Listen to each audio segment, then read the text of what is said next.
Good morning, students. Today we are going to start with the next topic, lesson number 2, inverse trigonometric functions.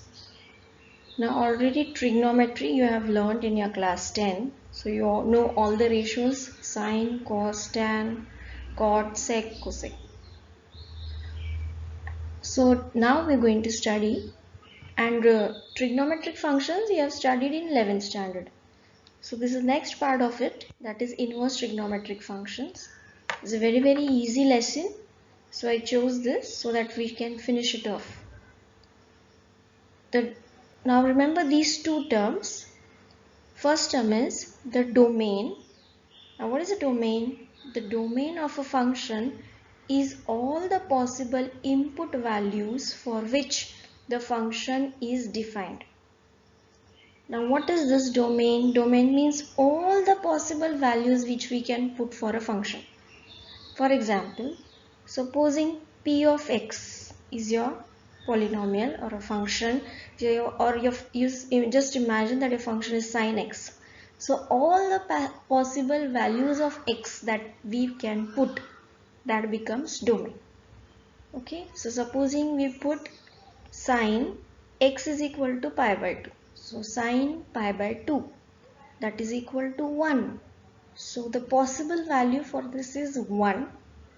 Okay, or minus 1 on the other side. So these pi by 2 plus pi by 2 or minus pi by 2, we can put n number of values for x. So all those values become domain. And range is all possible outcomes that we get after putting that value. Okay, so range will be that. So that is supposing x we put pi by 2, so pi by 2 becomes domain, and range will be sine of pi by 2 is 1, so range will be 1. So all possible domains and range. Okay, so this is these two terms you remember. So let's start with the basics of this. Now this is a graph of sine inverse function. Just see, I have drawn, this is the first graph on top, you can see figure 2.1. This is a graph of y is equal to sine x. Okay, so the highest value we can put when we put sine any pi by 2, pi 3 by 2, the highest value is 1 and the lowest value is minus 1 on y-axis. Now we don't want sine x function graph, we want sine inverse x function. So for that, just remember this, if y is equal to f of x, if we shift the f function on the left hand side, we will get x is f inverse of y. Similarly, if y is equal to sine x, then sine inverse of y is equal to x. So here we were putting numbers 1, minus 1 on y-axis and values domain on x-axis, that is pi by 2, pi 3, pi by 2. But to get sine inverse x, what we do, we put everything in a different order, means opposite order. Just see figure 2.1. Here we put y is equal to sine inverse x. Whatever we were putting on y-axis, now we are putting on x-axis. So y-axis we were putting minus 1, 0, 1. Same we are putting on x-axis and the possible values on y-axis. Now here you see the dark part on the y-axis. Okay, you can see this dark part of the curve. Okay, this is the extension of the curve. See, in positive x and here this side, on the other side, on the left hand side, you see the dark part. The highest value for sine inverse of x we are getting, that is plus 1, and the lowest is minus 1. So the graph of sine inverse function can be obtained from graph of original function by interchanging x and y axis. Okay, that is, if AB is a point on the graph of sine function, then it will become BA becomes the corresponding point on the graph of the inverse of sine function. But the graph of function y sine inverse x can be obtained from the graph of y sine x by interchanging x and y axis. Of course, nobody is going to ask you these graphs to draw. This is just for your general knowledge. So here you see last part of this, that is function y is equal to sine inverse x. Your domain was what? -1 to 1, because it is inverse now. Whatever was the range, that will become domain, and whatever was the domain, that will become range. So here domain is -1 1 and range is minus pi by 2 and plus pi by 2. Okay, so this is for sine inverse. Now next we go to cos inverse. Now just see cos inverse. This was a graph of y is equal to cos x. So this is a graph of y is equal to cos inverse x. Okay, so whatever was on y axis goes on x axis, and whatever was on x axis goes on y axis.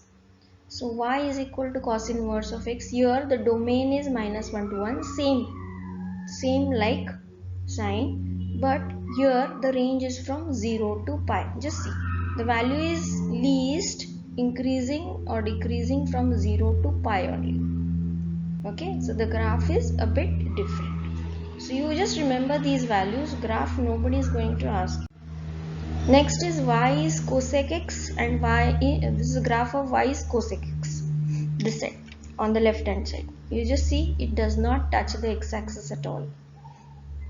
So this just we invert, that is whatever is on x axis we substitute those values on y axis, and whatever is on y axis we substitute on x axis.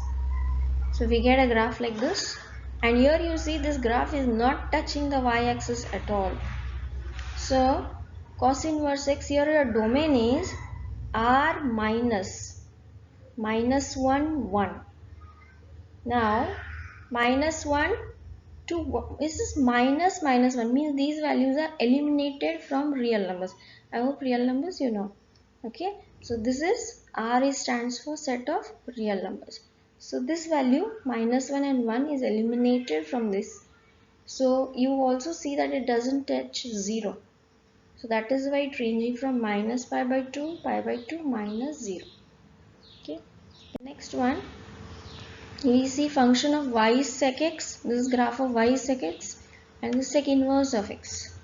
So both you can see same way, we put whatever is on x axis we put on y axis, and whatever is on y axis we put on x axis.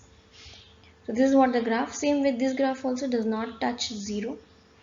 And you can see the dark line over here, it is going on extending from here this part you see, and here also you see the dark line here.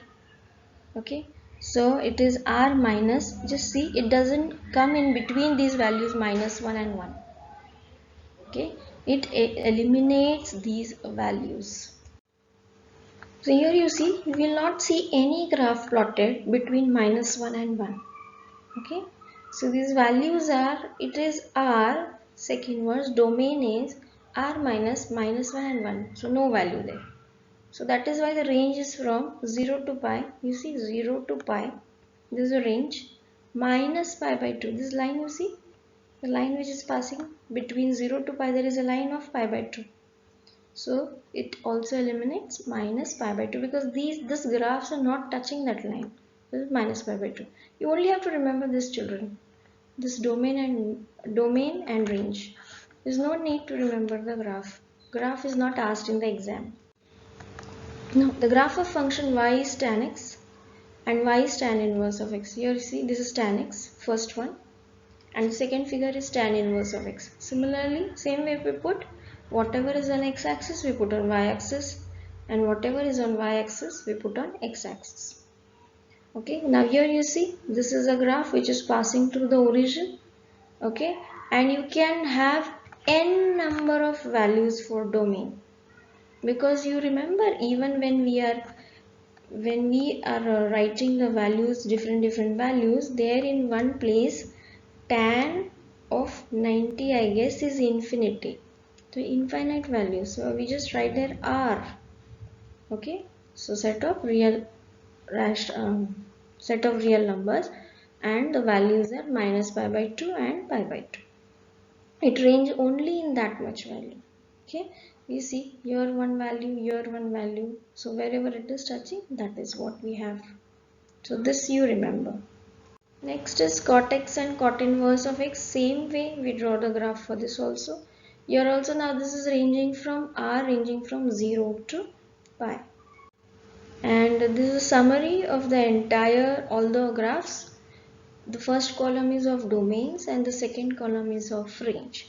And remember, this is all for inverse functions. Okay, so cos inverse minus 1 1 minus pi by 2 pi by 2. This will be all helping us to solve the sums. Okay, so I hope you study this and remember this just for today. Tomorrow I will give you a set of formulas to learn. So be prepared with this today, and formulas I will give you tomorrow.